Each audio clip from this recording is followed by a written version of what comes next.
ये कहानी एक भोले भाले और सीधे लड़के की है जो अपनी बहादुरी और सच्चाई से राजा बनने तक का सफर तय करता है। इस सफर में उसे उबलते पानी और वेल जैसे खतरनाक जीवों का सामना करना पड़ता है, लेकिन उसका एक वफादार दोस्त हर कदम पर उसकी मदद करता है, अपनी जान दांव पर लगाकर। पर क्या वह इन मुश्किलों को पार करके राजकुमारी का दिल जीत पाएगा? यही हम इस रोमांचक कहानी में देखेंगे। कहानी की शुरुआत एक तेज रोशनी से होती है जो रात के अंधेरे में एक किसान के खेतों में दौड़ रही होती है। ऐसा लगता है जैसे आसमान से बिजली गिरी हो। अगली सुबह किसान अपने बेटों को बुलाता है और खेतों की हालत दिखाकर कहता है, देखो, किसी ने रात में हमारी सारी गेहूं बर्बाद कर दी है। ये सुनकर उसके दो बड़े बेटे कहते हैं, शायद यह किसी शैतान ने किया होगा। लेकिन किसान अपने खेतों की बर्बादी से बहुत गुस्सा होता है और रात में पहरा देने के लिए अपने सबसे छोटे बेटे जॉन से कहता है। दरअसल जॉन को सभी बुद्धू और बेवकूफ समझते हैं, लेकिन उन्हें नहीं पता कि एक दिन इसी लड़के की किस्मत में राजा बनना लिखा है।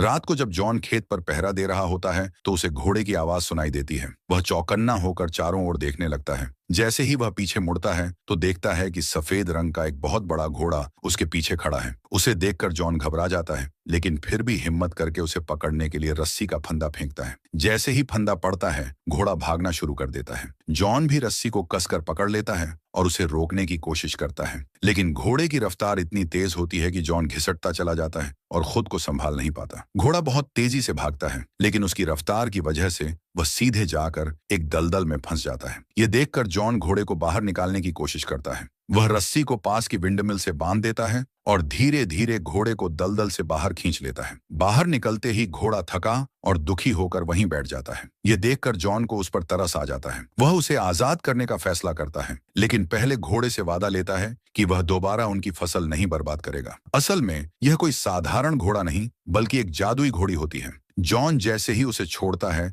वह खुश होकर तेज रफ्तार से वहां से चली जाती है। अगली सुबह जब जॉन सोकर उठता है तो देखता है कि अस्तबल में दो बेहद सुंदर घोड़े खड़े हैं। उनके अलावा वहां एक छोटा घोड़ा भी होता है जो उसी जादुई घोड़ी का बेटा होता है। ये घोड़ा इंसानों से बात कर सकता है। छोटा घोड़ा, जिसका नाम फोल होता है, जॉन से कहता है, मेरी माँ ने यह घोड़े तुम्हारे लिए तोहफे में भेजे हैं क्योंकि वह तुमसे बहुत खुश है। जॉन यह देखकर बहुत खुश होता है, लेकिन तभी उसके पिता खेत की बर्बादी देखकर गुस्से में उसकी ओर बढ़ने लगते हैं। जॉन घबरा जाता है क्योंकि पिछली रात पहरा देने के बावजूद फसल नष्ट हो गई थी। तभी फोल जॉन को अपनी पीठ पर बैठा लेता है और बिजली की रफ्तार से दौड़ते हुए उसे बहुत दूर ले जाता है। ये देखकर जॉन पूरी तरह हैरान हो जाता है। भागते भागते वे एक शहर के पास पहुंच जाते हैं। तभी जॉन फोल से कहता है, अरे, दोनों घोड़े तो अस्तबल में ही रह गए। ये सुनकर फोल जोर से एक सीटी मारता है और देखते ही देखते वे घोड़े अस्तबल से भागकर सीधे उनके पास आ जाते हैं। इसके बाद जॉन उन घोड़ों को लेकर शहर के बाजार की तरफ जाने लगता है, क्योंकि वह उन्हें बेचकर अच्छी कीमत पाना चाहता है। जब जॉन बाजार पहुंचता है तो वहां मौजूद लोग इन घोड़ों को देखकर दंग रह जाते हैं। इतना शानदार घोड़ा उन्होंने पहले कभी नहीं देखा था। हर कोई इन्हें खरीदने की इच्छा जताने लगता है। तभी फोल जॉन से कहता है, तुम इन घोड़ों को उस आदमी को बेचो जो सामने झोपड़ी में बैठा है। लेकिन जॉन कहता है, नहीं, मैं इन्हें राजा को बेचूंगा ताकि मुझे बहुत सारा पैसा मिले। इसके बाद जॉन घोड़ों को लेकर राजा के पास जाता है। राजा अपने मंत्री से कहता है, मुझे नहीं लगता कि इतने शानदार घोड़े इसके हो सकते हैं। मंत्री जवाब देता है, जरूर इसने ये घोड़े कहीं से चुराए होंगे। इसके बाद राजा जॉन से दोनों घोड़े छीन लेता है और बिना कीमत दिए उसे वहां से जाने को कहता है। ये देखकर जॉन मायूस हो जाता है। उसकी हालत देखकर फोल एक बार फिर जोर से सीटी मारता है। सीटी की आवाज सुनते ही घोड़े राजा की बग्घी छोड़कर भागते हुए सीधे जॉन के पास लौट आते हैं। घोड़ों के भागने से राजा की बग्घी अनियंत्रित होकर सीधे आटे की बोरियों पर जा गिरती है, जिससे राजा एकदम सफेद भूत जैसा दिखने लगता है। ये देखकर सभी लोग हंसने लगते हैं। राजा को काफी शर्मिंदगी महसूस होती है, लेकिन चूंकि इसमें जॉन की कोई गलती नहीं थी, इसलिए वह प्रजा के सामने उसे कुछ नहीं कहता। अब राजा जॉन को घोड़ों की कीमत तो देना चाहता है, लेकिन अपनी बेइज्जती का बदला भी लेना चाहता था। इसलिए मंत्री के सुझाव पर राजा जॉन को महल में घोड़ों की देखभाल करने का काम दे देता है। जॉन भी इस काम के लिए तैयार हो जाता है। अगले सीन में दिखता है कि जॉन के अच्छे स्वभाव और मेहनत की वजह से राज्य के लोग उसे पसंद करने लगते हैं, लेकिन राजा को यह सब देखकर जलन होने लगती है। वह किसी भी तरह जॉन को खत्म करना चाहता है। तभी उसका एक मंत्री राजा से कहता है, हमें जॉन को ऐसा काम देना होगा जो वह कभी पूरा न कर सके। अगर वह काम पूरा न कर पाया तो हम उसे सजा देकर खत्म कर सकते हैं। इसके बाद मंत्री राजा को एक खतरनाक सुझाव देता है, फायरबर्ड को पकड़ने का। फायरबर्ड को पकड़ना नामुमकिन माना जाता था क्योंकि आज तक जिसने भी उसे पकड़ने की कोशिश की वो जिंदा वापस नहीं लौटा। राजा जॉन को यह काम करने का आदेश देता है। जॉन बिना किसी सवाल के इसे मान लेता है। जब जॉन ये बात फोल को बताता है तो फोल घबरा जाता है और कहता है, ये नामुमकिन है, तुम्हें यह काम नहीं लेना चाहिए था, ये सफर तुम्हारे लिए जानलेवा हो सकता है। लेकिन जॉन तो पहले ही यह काम करने के लिए हाँ कह चुका था, इसलिए अब पीछे हटना मुश्किल था। फोल भी आखिरकार मान जाता है और जॉन को अपनी पीठ पर बैठाकर बिजली की रफ्तार से एक जंगल में ले जाता है। जंगल में फोल उसे एक खास पेड़ के पास ले जाता है। ये ड्रीम नट्स का पेड़ होता है। फोल कहता है, ये नट्स फायरबर्ड के सबसे पसंदीदा होते हैं, इन्हें खाने के बाद वह गहरी नींद में चली जाती है। ये सुनकर जॉन वहां से कुछ नट्स उठाकर अपने पास रख लेता है। इसके बाद दोनों उस जगह पहुंच जाते हैं जहां फायरबर्ड रहती है, लेकिन वहां फायरबर्ड नजर नहीं आती क्योंकि वह जमीन के नीचे छिपी होती है। फोल जॉन से कहता है, नट्स को यहाँ फेंक दो। जॉन फौरन नट्स को वहां फेंक देता है। नट्स की खुशबू जैसे ही हवा में फैलती है, फायरबर्ड धीरे धीरे जमीन के ऊपर आने लगती है। वह एक एक करके नट्स खाने लगती है और थोड़ी ही देर में बेहोश होकर गिर जाती है। लेकिन अगले ही पल वह अचानक होश में आ जाती है। उसे देखकर जॉन डर के मारे भागने लगता है और फायरबर्ड उसके पीछे दौड़ पड़ती है। तभी फोल बीच में आ जाता है, जिससे अब फायरबर्ड जॉन को छोड़कर फोल के पीछे लग जाती है। लेकिन इससे पहले कि फायरबर्ड उनका खात्मा कर पाती, जॉन जल्दी से अपने पास बचा आखिरी ड्रीम नट उसके सामने फेंक देता है। फायरबर्ड उसे देखते ही खा लेती है और कुछ ही सेकंड में फिर से बेहोश होकर पास के पानी में गिर जाती है। अगली सुबह जब उसे होश आता है, तब तक जॉन उसे मजबूत जंजीरों से बांध चुका होता है। पानी में भीगने और जंजीरों से बंधे होने के कारण अब फायरबर्ड की ताकत पूरी तरह खत्म हो चुकी थी। उसकी आंखों से आंसू निकल आते हैं। यह देखकर जॉन को भी बुरा लगता है। उसे एहसास होता है कि फायरबर्ड भी बस अपनी आजादी चाहती थी, इसलिए वह उसे आजाद करने का फैसला करता है। जॉन जंजीर खोल देता है और फायरबर्ड आजाद होते ही उड़कर वहां से जाने लगती है। लेकिन जाते जाते वह खुशी में अपना एक चमकता हुआ पंख जॉन के लिए छोड़ जाती है। यह देखकर जॉन बहुत खुश होता है और फोल के साथ राज्य लौट आता है। लेकिन जैसे ही वह महल पहुंचता है, राजा के सैनिक उसे पकड़कर सबके सामने ले जाते हैं। राजा गुस्से में कहता है, तुम फायरबर्ड को पकड़ने में नाकाम रहे, अब तुम्हें इसकी सजा मिलेगी। जॉन जल्दी से फायरबर्ड का चमकता हुआ पंख निकालकर सबको दिखाता है और कहता है, मैंने उसे पकड़ा था लेकिन बाद में जाने दिया। लेकिन राजा उसकी बातों पर विश्वास नहीं करता क्योंकि इस समय पंख चमक नहीं रहा था। राजा गुस्से में आदेश देता है, मेरे आदेश को पूरा ना करने की वजह से जॉन को मौत की सजा दी जाएगी। मगर इससे पहले कि सैनिक जॉन को मार पाते, अचानक फायरबर्ड वहां आ जाती है। उसके आते ही जॉन के हाथ में रखा पंख फिर से चमकने लगता है और उसकी रोशनी से पूरा राज्य जगमगा उठता है। यह देखकर सबको यकीन हो जाता है कि जॉन ने सच में फायरबर्ड को पकड़ा था और फिर उसे छोड़ दिया। अब राजा के पास कोई और बहाना नहीं था। वह जॉन को सजा नहीं दे सकता था क्योंकि पूरी प्रजा को अब उस पर विश्वास हो चुका था। इसलिए ना चाहते हुए भी राजा जॉन को शाही पोशाक और पगड़ी पहनाकर सम्मानित करता है।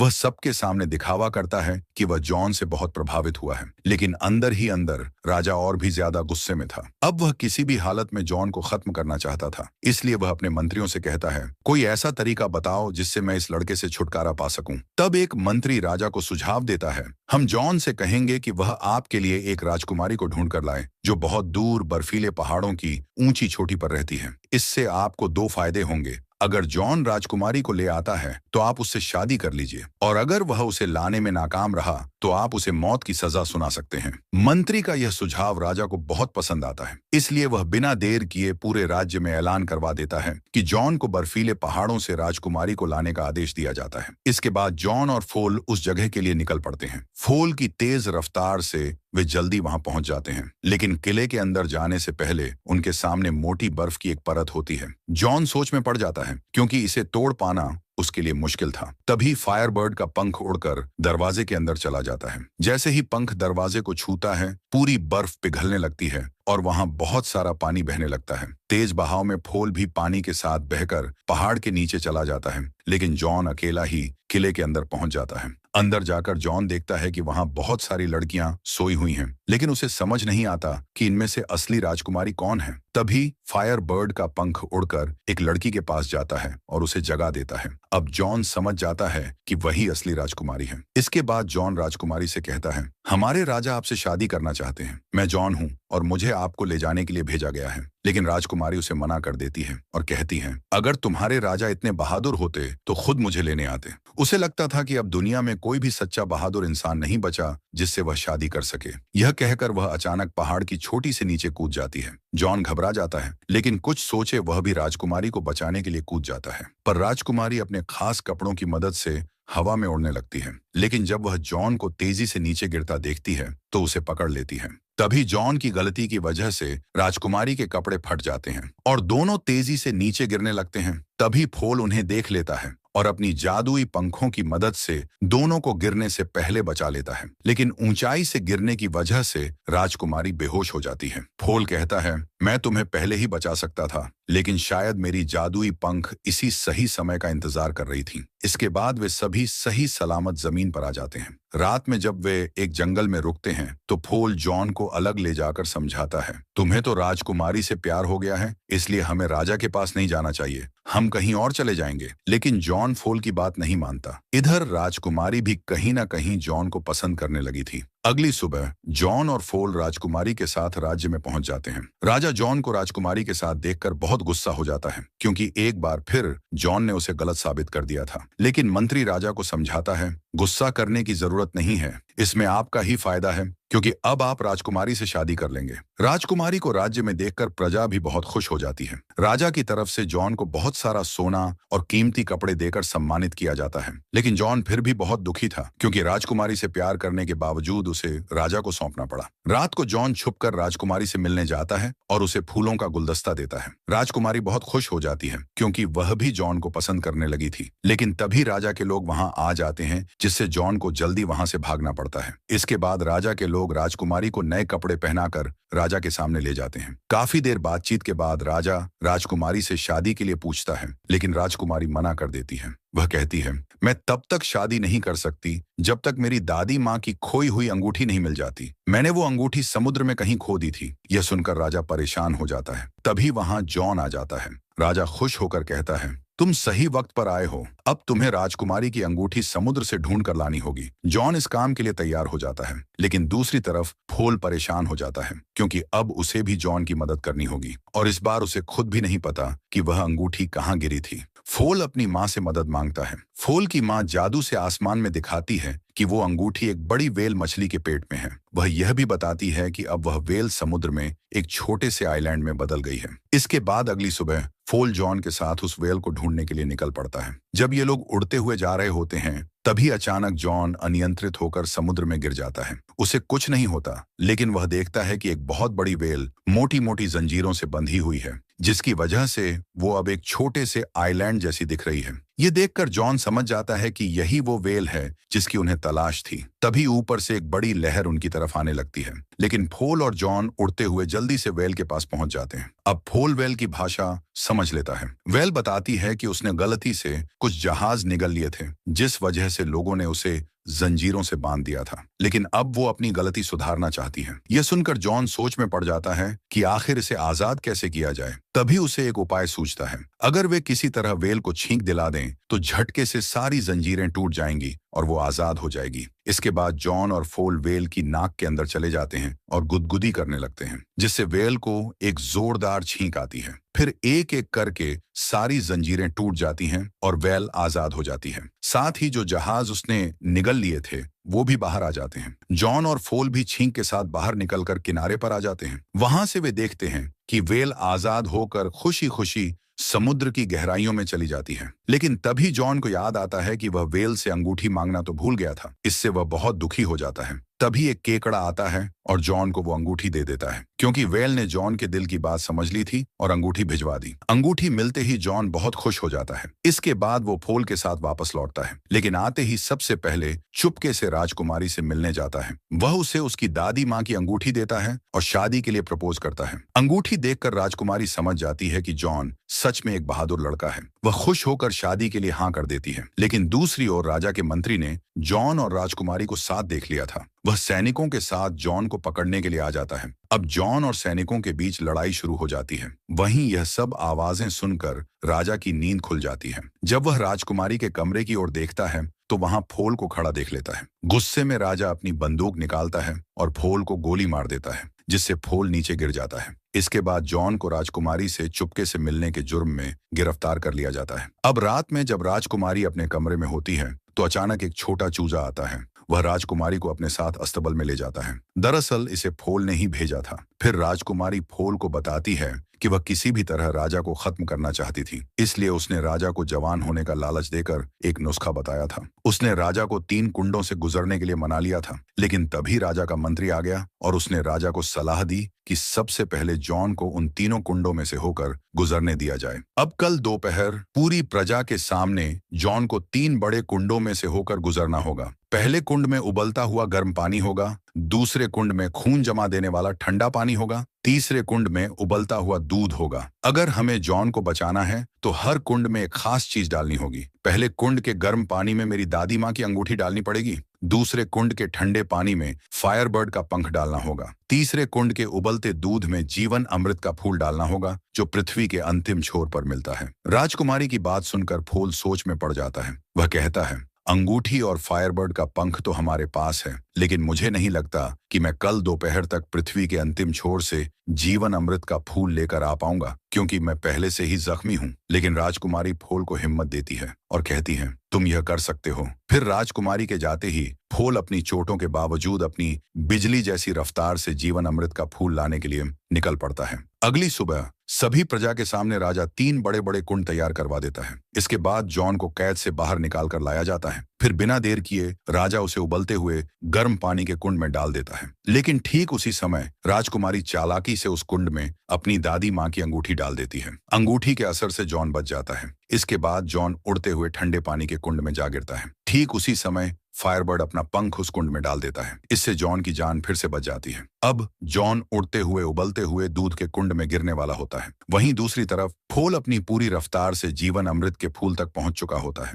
फूल से कहता है, अगर तुम मुझे तोड़ोगे तो तुम मारे जाओगे। लेकिन फूल अपनी जान की परवाह किए बिना वह फूल तोड़ लेता है। दूसरी तरफ जॉन को दूध के कुंड में गिरे हुए काफी समय हो चुका था। सबको लगने लगा कि जॉन अब जिंदा नहीं है। लोग दुखी होकर वहां से जाने ही वाले थे कि तभी ऊपर से उड़ता हुआ फूल आता है। फूल जीवन अमृत का फूल कुंड में गिरा देता है। फूल के गिरते ही कुंड से तेज रोशनी निकलने लगती है और फिर जॉन उसी कुंड से बाहर निकलता है। अब वह एक राजकुमार की तरह दिख रहा था। यह देखकर सभी लोग बहुत खुश हो जाते हैं। अब जॉन को राजकुमार के रूप में देखकर राजा को यकीन हो जाता है। इसलिए बिना देरी किए राजा भी जवान बनने के लालच में गर्म पानी के कुंड में कूद जाता है। सभी की नजरें राजा पर थीं, लेकिन अगले ही पल राजा एक बड़े से बुलबुले में कैद होकर बाहर निकल आता है। राजा बुलबुले के अंदर चीखने चिल्लाने लगता है और फिर वह बुलबुले के साथ उड़ता हुआ कहीं दूर चला जाता है। यह देखकर राज्य के लोग बहुत खुश हो जाते हैं, क्योंकि कोई भी राजा को पसंद नहीं करता था। इसके बाद सभी लोग मिलकर जॉन को अपना नया राजा बनाने का फैसला करते हैं, क्योंकि अब वे समझ चुके थे कि जॉन एक सच्चा और ईमानदार इंसान है। इस फैसले से जॉन और राजकुमारी दोनों बहुत खुश हो जाते हैं। वहीं फूल को लगने लगा कि अब उसकी मौत करीब है। बेचारा फूल इस बात से बहुत परेशान था, लेकिन तभी राजकुमारी उसकी बात सुनकर हंस पड़ी और बोली, तुम्हें कुछ भी नहीं होगा। फूल की वो बात सिर्फ एक परीक्षा थी जो तुम्हारे साहस को परखने के लिए थी। तुम उस परीक्षा में सफल हो गए, लेकिन अगर तुम बिना फूल लिए वापस आ जाते तो सच में मर जाते। अब कहानी के आखिर में हम देखते हैं कि जॉन और राजकुमारी की शादी हो रही है। पूरे राज्य में खुशी का माहौल था। सभी लोग जश्न मना रहे थे, नाच गाना हो रहा था और इसी हंसी खुशी के साथ ये कहानी यहीं पर खत्म हो जाती है।